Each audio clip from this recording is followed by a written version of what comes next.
اعوذ باللہ من الشیطان الرجیم بسم اللہ الرحمن الرحیم۔ غذا اور خون کی نالیاں۔ امام جعفر صادق علیہ السلام نے مفضل بن عمر سے فرمایا، دیکھو کھانا یا غذا جب معدے میں پہنچ جاتی ہے تو معدہ اسے پکاتا ہے۔ معدہ اس غذا کو قابل ہضم بنا کر آنتوں کے راستے جگر کی طرف روانہ کر دیتا ہے۔ معدہ غذا کو صاف کرنے کے لیے بنایا گیا۔ معدہ اپنے تیزابی مادوں کے ذریعے غذا میں موجود تمام جراثیم کو ختم کر دیتا ہے۔ پھر جگر اس غذا سے حاصل شدہ لب لباب غذا کے جوہر کو لے لیتا ہے۔ پھر یہ نہایت باریک حکمت سے صاف شدہ حیاتیاتی اجزاء سے بھرپور خون بن جاتا ہے اور ان نالیوں کے ذریعے سارے جسم میں پہنچ جاتا ہے جو اس کام کے لیے بنائی گئی ہیں۔ جیسے زراعت کے لیے پانی کی نالیاں بنائی جاتی ہیں تاکہ پانی تمام زمین تک پہنچ جائے، غذا میں موجود فاضل مادے، گندی چیزیں اور زہریلے مادے ان مقامات کی طرف چلے جاتے ہیں جو مقامات ان فاضل مادوں کے جسم سے اخراج کے لیے بنائے گئے ہیں۔ نوٹ: جگر کا کردار۔ امام جعفر صادق علیہ السلام نے اپنی بات کو بہت مختصر کر کے بیان کیا ہے، اسی لیے آپ نے مختصراً یہ فرمایا کہ جگر غذا کے جوہر کو لے لیتا ہے، پھر یہ نہایت باریک حکمت سے خون بن جاتا ہے۔ اس فرمان کا مطلب یہ ہو سکتا ہے کہ جگر ہی وہ عضو ہے جو جسم میں خون بننے یا اسے صاف کرنے میں بنیادی کردار ادا کرتا ہے۔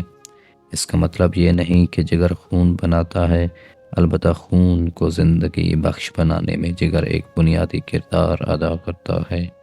خون بنانے میں مرکزی کردار ہڈیوں کے گودے کا ہوتا ہے۔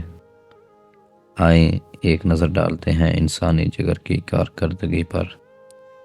جگر کے لیے کہا جاتا ہے کہ یہ ہماری زندگی اور صحت کے لیے 500 سے زیادہ ایسی خدمات سر انجام دیتا ہے جن میں سے اگر چند خدمات جگر سر انجام دینا بند کر دے تو انسان کو اپنی وصیت تیار کر لینا چاہیے۔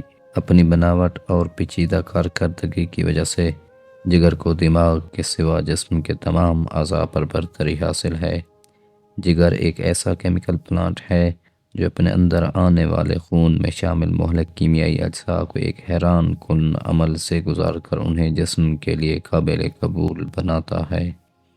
یہ خون پہلے جگر میں جانے کی بجائے اگر دل میں چلا جائے تو منٹوں میں انسان کی موت واقع ہو سکتی ہے۔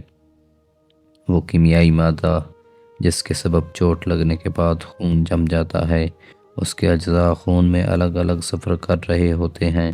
زخم لگتے ہی جگر دماغ کے حکم پر خون میں موجود ان اجزاء کو ایک جگہ جمع کر کے ایسا کیمیائی مادہ بناتا ہے جس کے سبب خون میں جمنے کی صلاحیت پیدا ہو جاتی ہے۔